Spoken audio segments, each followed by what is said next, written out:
तो आप सबका यार एक बार फिर से चैनल के ऊपर बहुत बहुत स्वागत है। तो देखो, वेस्ट इंडीज और बांग्लादेश का सेकंड टेस्ट आएगा। फर्स्ट टेस्ट टेलीग्राम पे हमने बहुत अच्छा क्लीन स्वीप करा। वीसी हमारा तस्कीन अहमद था, कैप्टन हमारा मेहंदी हसन मिराज था।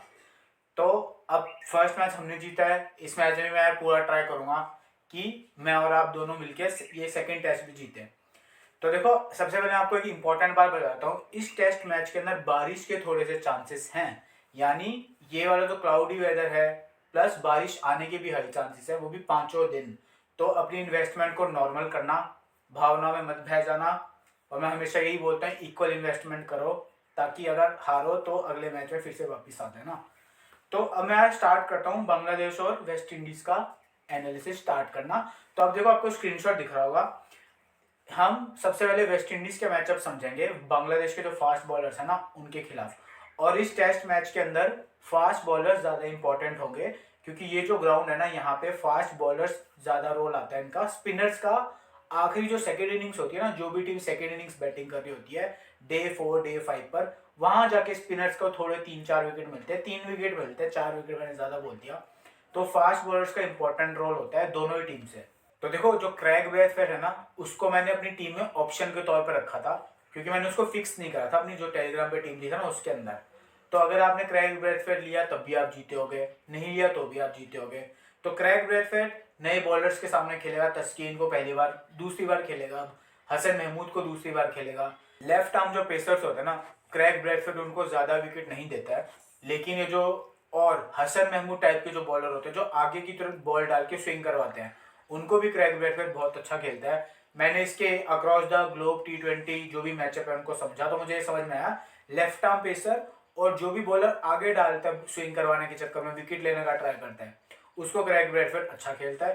पर जो बॉलर पीछे डालता है ना बॉल को, जिसके पास एक्स्ट्रा बाउंस है, like Anrich Nortje, Gus Atkinson, Mark Wood, रिस्टोप्लिनी, ये जो तस्कीन अहमद, यहाँ पे क्रैग ब्रैथवेट को दिक्कत होती है। और फर्स्ट इनिंग्स में भी क्रैग ब्रैथवेट को तस्कीन अहमद ने आउट करा था, जिसके पास एबिलिटी है बॉल को थोड़ा सा बाउंस करवाने की। अपने जो लंबा तो है ही, और दबा के मारता है तो एक्स्ट्रा बाउंस भी मिलता है। प्लस एक आधी बॉल आगे डाल दी, स्विंग हो गई, तो फिर वहां पे क्रैग ब्रैथवेट थोड़ा सा मेरे ख्याल से कंफ्यूज हो जाता है, क्योंकि स्विंग वाले बॉलर्स को तो उसको पता है आगे बॉल आएगी, डिफेंड करो या फिर लीव करो। जो उल्टे हाथ के बॉलर होते हैं उनको काफी ठीक खेलता है। पर जो बॉलर, ये वाले बॉलर होते हैं ना, जो लंबे होते हैं स्पेशली, और जो थोड़ा सा दबा के मारते हैं, जिनकी एक्स्ट्रा बाउंस आता है, यहाँ पे क्रैग ब्रैथवेट फंसता है, क्योंकि कुछ बॉल एक्स्ट्रा बाउंस के साथ ऊपर आती हैं, कुछ बॉल नॉर्मल निकलती है, तो वहां पे फिर इसको प्रॉब्लम होती है और ये फंस जाता है। तो क्रैग ब्रैथवेट तस्कीन अहमद पे इसका थ्रेट होगा, तो इसलिए मैंने क्रैग ब्रैथवेट और तस्कीन अहमद के बीच में ब्लू लाइन ड्रॉ करी है। और नाहिद राना जो बॉलर है ना बांग्लादेश का, इन्होंने इसको फर्स्ट टेस्ट खिलाया नहीं था, सेकंड टेस्ट में देखते हैं मौका दे कि नहीं दे। इसके बाद भी स्पीड अच्छी खासी और एक्स्ट्रा बाउंस ये भी निकाल सकता है। लेकिन इसकी प्रॉब्लम पता है क्या, नाहिद राना के पीछे बॉलिंग करेगा। हमें वो बॉलर चाहिए जो गुड लेंथ पे डाल के एक्स्ट्रा बाउंस निकाले, लाइक तस्कीन अहमद, नॉर्किया। नाहिद राना आगे भी बॉल डालता है, इसकी एक्स्ट्रा बाउंस आगे से भी होता है, पर मोस्ट ऑफ द टाइम में थोड़ा पीछे बॉलिंग डालता है ना, तो बस ये प्रॉब्लम है। वरना नाहिद राना भी इसको परेशान कर सकता है ब्रैथवेट को अगर खेला तो इसलिए मैंने नाहिद राना और क्रैग ब्रैथवेट के बीच में भी ब्लू लाइन ड्रॉ करी है कि ये भी इसको दिक्कत दे सकता है। तो क्रैग ब्रैथवेट के केवल 2 थ्रेट निकल के आए। पहला तस्कीन अहमद, जो कि बहुत ऑब्वियस सी बात है, मैंने आपको समझाया उसका रीजन क्या है। और दूसरा नाहिद राना, अगर वो आगे बॉल डाल के एक्स्ट्रा बाउंस निकाल सकता है, पर उसका नेचुरल अप्रोच होती है पीछे डालने की। पर आगे अगर उसको समझ में आ गया कि यार आगे बॉल डाल के फंस रहा है, क्योंकि पता चल जाता है ना एक दो बॉल जब बैट्समैन थोड़ा सा मिस करता है, तो अगर उसने आगे डाली तो वो भी फंसा सकता है। तो 2 थ्रेट निकल गया क्रैग ब्रैथवेट के। मिकाइल लुइस के साथ भी सेम टू सेम यही प्रॉब्लम है, पर क्रैग ब्रैथवेट से मच बेटर खेलता है एक्स्ट्रा बाउंस वाले बॉलर को। तो ये याद रखना। तस्कीन अहमद की भी इसने 55 बॉल खेली थी, उसके बाद में अपना विकेट दिया था। तो अगर 55 बॉल खेल रहा है तो इसका मतलब क्या है, इसको समझ में आ रहा है तस्कीन अहमद। तो इसलिए मैंने मिकाइल लुइस को ब्लैक सर्कल में मार्क करा है कि ये बांग्लादेश के सारे फास्ट बॉलर्स के खिलाफ अच्छा खेल सकता है। फर्स्ट इनिंग्स में भी 90 की पारी खेली थी, और मैंने जो हाईलाइट देखी है ना उसके अंदर मेरे को सबसे अच्छा यही लगा भाई, मिडल ऑफ द बैट सारे शॉट इसके आ रहे थे। मतलब जितने भी हाईलाइट में इसके शॉट दिखे, एक भी मेरे को नहीं दिखा जो ऊपर नीचे थोड़ा सा इसको परेशानी हुई हो किसी उसके अंदर। 100 नहीं मार पाया ये, तो क्या पता ट्राई करेगा फिर से 100 मारूं, 2 बार बैटिंग करने आएगा। और प्लेयर अच्छा है, मैचअप फेवर में है, लेकिन इसको थोड़ी सी दिक्कत है। क्रैग ब्रैडफोर्ड को ज्यादा दिक्कत है, जो एक्स्ट्रा बाउंस वाले टाइप के बॉलर होते हैं, इसको थोड़ी बहुत मान के चलो, पर हाँ खेल सकता है। तो इसलिए मिकाइल लुइस इंपॉर्टेंट प्लेयर। किसी कार्टी को देखो, फ्रेश है एकदम, टेस्ट मैच खेल रहा है इनके सामने, वेस्ट बांग्लादेश के सामने पहली बार खेल रहा है बांग्लादेश के बॉलर्स को। तस्कीन अहमद ने इसको दोनों पारियों में आउट करा था, तो इसलिए केसी कार्टी और तस्कीन अहमद के बीच में मैंने एक ब्लू लाइन ड्रॉ करी है कि यार अगर कोई बॉलर है ना आपको लगातार 2 बार आउट कर रहा है और कम बॉलों में आउट कर रहा है, ऐसा नहीं आपने कोई 100 बॉलें खेली है तब आप 2 बार आउट हो, 20-15 बॉलों में आप आउट हो रहे हो, तो भाई थोड़ा सा चिंताजनक बात है।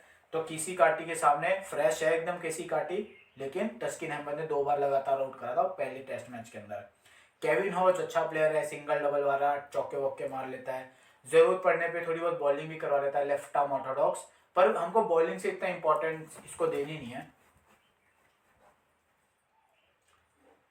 नैन्सी नैन्सी नैन्सी तो कौन देख रहे थे भाई, नैन्सी का भी सब हाय हेलो बोल दे इसको, कमेंट के अंदर हेलो नैन्सी लिख देना, रिप्लाई ये खुद देगी। तो बाहर से चिड़ियों की आवाज़ आ रही है, तो उठ चुकी है ये यहाँ पे, सो रही थी, मैंने सोचा वीडियो बना लेता हूँ। तो चलिए हम नैन्सी को यहीं बैठे रहने दे सकते हैं। अब इसने कैमरा अगर गिरा दिया ना तो भाई, केविन हॉज हमको इसको बैट्समैन के तौर पे देख रहे हैं, बैट्समैन अच्छा है, सिंगल डबल करके खेलता है, पहले मैच में रन आउट हुआ, दूसरी पारी के अंदर ये तस्कीन अहमद के हाथों थोड़ा इसने अपना विकेट दे दिया, लेकिन अच्छा प्लेयर है।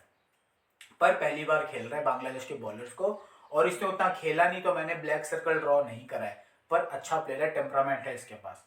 एली कथनाजे को भाई कोई दिक्कत नहीं है किसी भी बांग्लादेशी बॉलर से, पहले मैच में 90 कुछ इसने पारी खेली थी, तो ब्लैक सर्कल वाला प्लेयर है, किसी भी फास्ट बॉलर से इसको कोई दिक्कत नहीं है। जस्टिन ग्रीव्स भाई हे भगवान, जस्टिन ग्रीव्स ने पता है 100 जो इसने 100 रन बनाया ना, उसमें सिर्फ 4 चौके थे, बाकी सारे सिंगल डबल। तो याद रखना अगर कोई बैट्समैन सिंगल डबल में रन बना के 100 तक जा रहा है ना, तो इसका मतलब उसने कितने अच्छे से बॉलर को पढ़ पा रहा है। तो जस्टिन ग्रीव्स तो भाई लेके चलना है, ये तो लेना ही लेना है कि सिंगल डबल में इसने 100 मार दिए, सिर्फ 4 चौके मारे हैं पूरी पारी के अंदर, तो सिंगल डबल में इसने रन मारे। मेहंदी हसन मिराज ताइजुल इस्लाम यहाँ पे भी सिंगल डबल, तो अच्छा प्लेयर है, डेफिनेटली इसको तो लेके जाना है टीम के अंदर। जस्टिन ग्रीव्स अच्छा प्लेयर है, ब्लैक सर्कल वाला प्लेयर, कोई दिक्कत नहीं है किसी भी बॉलर से। जोशुआ डी सिल्वा वेस्ट इंडीज का विकेट कीपर है, 100 तक ये मार सकता है अगर इसको टाइम इसको पूरा मिले, थोड़ा ना इसका समझ नेचर ही इसका है संभल के खेलने वाला, तो अच्छा प्लेयर है जोशुआ डी सिल्वा। पर इसको तभी लेना जब आपको लग रहा है ऊपर से वेस्ट इंडीज के विकेट गिरने वाले हैं, उसकी बैटिंग आने वाली है तब।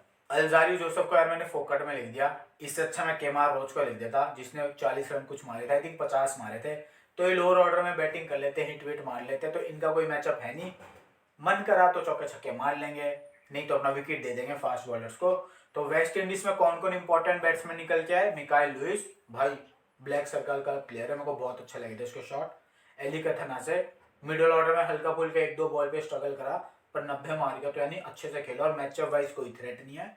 तीसरा है जस्टिन ग्रेव्स, इसको तो लेके जाना है भाई, बॉलिंग भी करवा के इसने 1 विकेट ले गया था, तो इसको लेना है। तो और बांग्लादेश की साइड से फास्ट बॉलर में तस्कीन अहमद मस्ट पिक है, जैसे मैंने आपको बताया ना भाई, टॉप सीवीसी कैप्टनसी ऑप्शन आना था ड्रीम टीम के अंदर। हसन महमूद आगे आगे की तरफ बॉल डालता है, स्विंग करवाता है, इसके उतने पॉइंट बने नहीं थे, लेकिन फास्ट बॉलिंग कंडीशन हुआ है, इसको आप छोड़ सकते हो, क्योंकि जो वेस्ट इंडीज के बैट्समैन है ना, ये स्विंग के जो आगे की बॉलिंग होती है ना, स्विंग करवाते हैं, उनको ये ठीक खेलते हैं, और हसन महमूद की ताकत है आगे डाल के स्विंग करवा के विकेट लेना। Taskin Ahmed short of the length से भी बॉल डालता है, एक्स्ट्रा बाउंस से विकेट निकालता है। नाहिद राना अगर खेलता है तो ट्रम्प पिक हो सकता है, स्पीड है इसके पास, लेकिन एक प्रॉब्लम है, पीछे बॉलिंग डालेगा तो पुल पड़ेंगे इसको। अगर ये गुड लेंथ पे डाल के एक्स्ट्रा बाउंस निकाले, जो ये निकाल सकता है, तो ये बहुत अच्छा पिक हो सकता है इस मैच के अंदर, विकेट इसको मिल सकती है अगर खेला तो। और उसके बाद शरीफुल इस्लाम यार मैं नहीं लेने वाला हूँ यार, वेस्ट इंडीज वाले मैंने बोला आगे की जो बॉलिंग करता है जो भी बॉलर, उसको बहुत अच्छा खेलते हैं, और लेफ्ट आर्म पेस के सामने भी ऐसा कोई थ्रेट दिखा नहीं मेरे को। तो बांग्लादेश की साइड से तस्कीन अहमद तो भाई मस्ट पिक है, बाकी हसन महमूद ऑप्शन है, नाहिद राना अगर खेल सकते हो तो सरप्राइज पिक है। तो आई होप यार मैंने आपको मैचअप अच्छे से समझाया होगा। Mikyle Louis, Alick Athanaze, Justin Greaves, ये ब्लैक सर्कल वाले प्लेयर हैं। बांग्लादेश की साइड से तस्कीन अहमद तो मस्ट पिक है। अब बांग्लादेश के बैट्समैन और हम चलते हैं वेस्ट इंडीज के जो फास्ट बॉलर्स हैं उनका मैचअप समझते हैं। अब देखो बांग्लादेश में भी कुछ प्लेयर्स ऐसे जो नए हैं, तो जो भी आपको पर्पल सर्कल में जो भी प्लेयर दिखे ना, उसका मतलब क्या है कि वो नया प्लेयर है, उसके उतने मैचअप अच्छे से अवेलेबल नहीं है, मतलब प्लेयर हो सकता है सालों से खेल रहा हो, पर अभी जो करंट बॉलिंग लाइनअप है उसके खिलाफ उतने अच्छे से मैचअप अवेलेबल नहीं है। तो यहाँ पे मैंने अपनी अंडरस्टैंडिंग जो भी मेरी थोड़ी बहुत है इतने सालों की, तो वहां से जो भी सीखा है उस बेस पे मैं आपसे शेयर कर रहा हूँ अपनी एनालिसिस। तो मेहंदी हसन जो है फॉर्म देखो ये रन कर सकता है, लेकिन फॉर्म इसका उतना अच्छा है नहीं, और केमार रोज से इसको दिक्कत है। जाकिर हसन का फॉर्म बहुत खराब है, कुछ पता नहीं कब अपना विकेट दे दे, तो मैं इसको अपनी टीम में रिकमेंड नहीं करने वाला। जो जेडन सील्स है ना, वही मोमिन उल हक को बार बार आउट कर रहा है। बाकी सारे बॉलरों के खिलाफ इसके मैचअप अच्छे हैं। मोमिन उल हक के एक्सपीरियंस प्लेयर भी है, इंडिया के खिलाफ 100 भी मारा इंडिया के खिलाफ जब आया था। तो मोमिन उल हक अगर आपको किसी को ट्राई करना है ना, मेहंदी हसन जो है, महमूद उल हसन जो है नाम है इसका, सॉरी, जाकिर हसन, मोमिन उल हक और शहादत हुसैन, जो बांग्लादेश का टॉप टॉप 4 है फिलहाल, इनमें से किसी को ट्राई करना है तो मैं मोमिन उल हक आपको सजेस्ट करूंगा, अगर आपको इन चारों में से किसी को लेना है। वैसे मोमिन उल हक कोई मस्ट पिक नहीं है, पर अगर इन चारों में से किसी को ट्राई करने का मन करे, भावनाएं आए, तो फिर मोमिन उल हक ऑप्शन है, क्योंकि इसका केवल जेडन सील्स के साथ मैचअप बढ़ रहा है और किसी के साथ नहीं है। तो जो भी ब्लू लाइन के प्लेयर हैं उसका मतलब क्या है, उस बॉलर से उस बैट्समैन को थोड़ी बहुत दिक्कत है। शहादत हुसैन को केमार रोज परेशान करता है, और इतना अच्छा प्लेयर भी कोई वैसे वाला नहीं है, फॉर्म भी उतना अच्छा नहीं है, और परफॉर्मेंस भी इतनी अच्छी आ नहीं रही। लिंटन दास को केवल शमार जोसेफ ने पहले मैच की दोनों पारियों में आउट करा। पहली बार इसने शमार जोसेफ को खेला, और पहले टेस्ट मैच की दोनों पारियों में शमार जोसेफ ने इसको आउट करा था। बाकी और सारे बॉलर के खिलाफ इसके मैचअप ठीक है, उनको खेल सकता है, और यही कारण है लिंटन दास रन बना देता है वेस्ट इंडीज के खिलाफ। मेहंदी हसन मिराज को अल्जारी जोसेफ और जेडन सील्स, इनसे थोड़ी बहुत दिक्कत है, लेकिन 2 बार बॉलिंग करेगा, 2 बार बैटिंग करेगा, तो इसको हमको लेके चलना है। और अच्छा चॉइस है सीबीसी का भी। जाकिर अली, भाई जाकिर अली के कोई मैचअप नहीं है, बहुत किसी के खिलाफ कोई मैचअप नहीं है, और दोनों पारियों में इसने रन बनाए। पहले पारी में 50 मारे, दूसरे में कुछ 30 रन के आसपास कुछ ऐसे स्कोर करा, मेरे को एग्जैक्ट नंबर याद नहीं है, लेकिन पॉजिटिव क्रिकेटर है। लोअर ऑर्डर में आएगा, तो अगर ऊपर से विकेट गिरते भी हैं स्विंग के कारण, तो लोअर ऑर्डर में रन कर सकता है, और करे भी हैं, और मैचअप भी ठीक है। तो जाकिर अली बांग्लादेश की तरफ से ब्लैक प्लेयर, वो वाला ब्लैक प्लेयर हो गया जिसके मैचअप फास्ट बॉलर्स के खिलाफ अच्छे हैं। बाकी सबके किसी ना किसी बॉलर के साथ मैचअप है, जैसे मेहंदी हसन जो है का केमार रोज, मोमिन उल हक का जेडन सील्स, शहादत का भी केमार रोज, लिंटन दास का शमार जोसेफ, मेहंदी हसन मिराज का अल्जारी जोसेफ और जेडन सील्स। पर जाकिर अली का किसी के साथ कोई ऐसा मैचअप नहीं है जो इसको परेशान कर रहा हो। तेजुल इस्लाम जगह नहीं थी तो मैंने इसका नाम लिख दिया, पर ये लोअर ऑर्डर में कभी कभी सिंगल डबल करके डॉट बॉल खेल के एक आधा होता है ना रन आगे, तो बना सकते हैं 30-35 रन, अगर इसका दिन अच्छा होगा तो लोअर ऑर्डर में बैटिंग कर लेता है, लाइक केमार रोज। तो जाकिर अली याद रखना इसको यार, टीम में ब्लैक प्लेयर है बांग्लादेश की साइड से। मेहंदी हसन मिराज इंपॉर्टेंट होगा, बैटिंग बॉलिंग दोनों करेगा। लिंटन दास का केवल एक मैचअप है शमार जोसेफ के साथ, बाकी और किसी के साथ मैचअप नहीं है। और बांग्लादेश को टॉप 4 में से किसी को लेना हुआ तो मोमिन उल हक में सबसे पहले रिकमेंड करूंगा, अगर आपको ट्राई करना है। वैसे मस्ट पिक नहीं है, पर अगर मन करे तो मोमिन उल हक ट्राई कर सकते हो, अगर इन चारों में से किसी को लेना हुआ टॉप 4 में से। बाकी और मैं किसी प्लेयर को रिकमेंड कर नहीं रहा हूँ। नजमुल हुसैन शांतो अगर खेलता है तो वो कंसिस्टेंट बैट्समैन नहीं है, पर उसको भी आप ट्राई कर सकते हो। तो नजमुल हुसैन शांतो और मोमिन उल हक को आप बांग्लादेश की बैटिंग से ट्राई कर सकते हो। मस्ट पिक इन दोनों में से कोई भी नहीं है कि आपको लग रहा हो कि यार ये मस्ट पिक नहीं है, ट्राई कर सकते हो अगर करना हो शांतो को या फिर मोमिन उल हक को। बाकी लिंटन दास, मेहंदी हसन मिराज, इनको भाई लेके चलना है, विकेट कीपिंग कर रहा है Linton Das. Mehidy Hasan Miraj allrounder section से वैल्यूबल है। वेस्ट इंडीज की साइड से अल्जारी, जेडन सील्स, केमारोस, तीनों फास्ट बॉलर को लेना है। अगर किसी को ड्रॉप करने का मन करे तो शमार जोसेफ को साइड कर सकते हो अगर जगह नहीं बन रही टीम के अंदर, पर जेडन सील्स, केमार रोच और अल्जारी जोसेफ, इनको बिल्कुल ड्रॉप नहीं करने का। इस चैनल पे आए हो तो इन तीनों को ड्रॉप नहीं करने का। और वेस्ट इंडीज की साइड से, बांग्लादेश की साइड से तस्किन अहमद को ड्रॉप नहीं करने का। वेस्ट इंडीज की बैटिंग सेक्शन में जस्टिन ग्रीव्स और एथनाजे, इन दोनों को बिल्कुल भी ड्रॉप नहीं करने का। और मिकाइल लुइस अच्छा प्लेयर है, मेरे को सबसे अच्छी बैटिंग उसकी लगी, पॉजिटिव बैटिंग वेस्ट इंडीज की लाइनअप के अंदर। बाकी सब ने रन्स करे, पर उसकी मेरे को बहुत पॉजिटिव बैटिंग लगी। ब्रेथवेट नए बॉलर के सामने खेल रहा है, तो मैं उतना रिकमेंड कर नहीं रहा, पर अगर ठीक ठाक कंडीशन हुई तो मैं ब्रेथवेट को टीम में रखने की सलाह दूंगा, क्योंकि बांग्लादेश के खिलाफ ये कंसिस्टेंटली रन बनाता है। पर ये जो नई बॉलिंग लाइनअप है बांग्लादेश की, ये नई है, तो इसका ध्यान है रख रहा हूं मैं।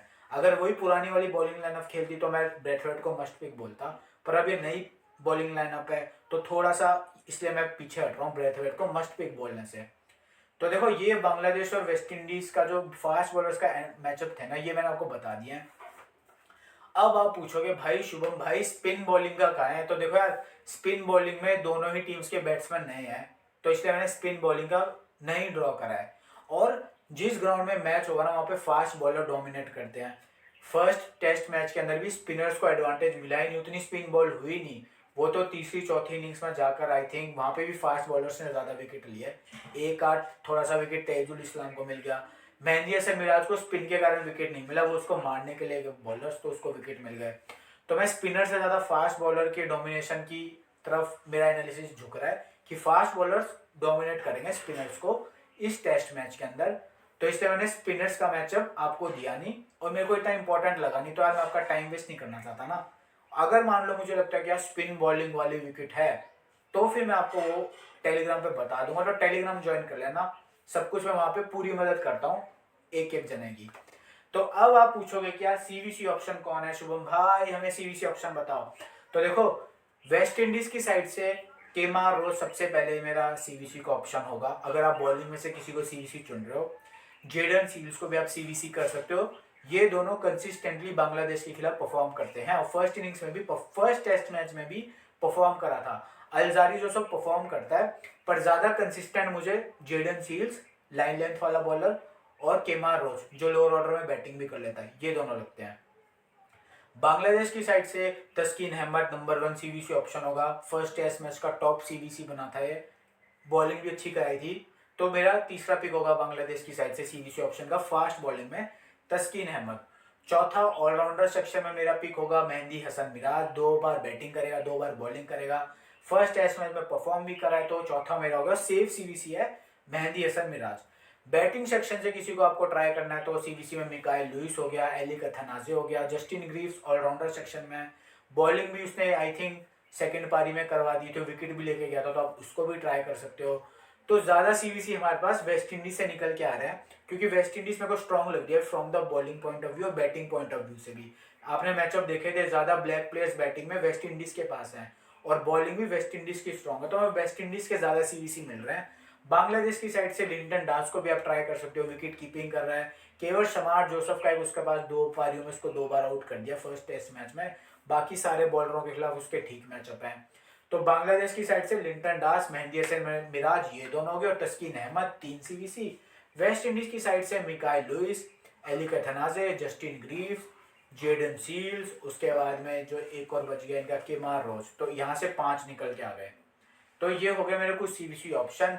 कुछ हटके ट्राई करना है कि भाई दुनिया से हटके जाना है, तो आपको पर्पल सर्कल के अंदर जाके रली दिख रहा होगा, उसके मैचअप बैटिंग से काफ़ी अच्छे हैं, तो आप उसको भी ट्राई कर सकते हो।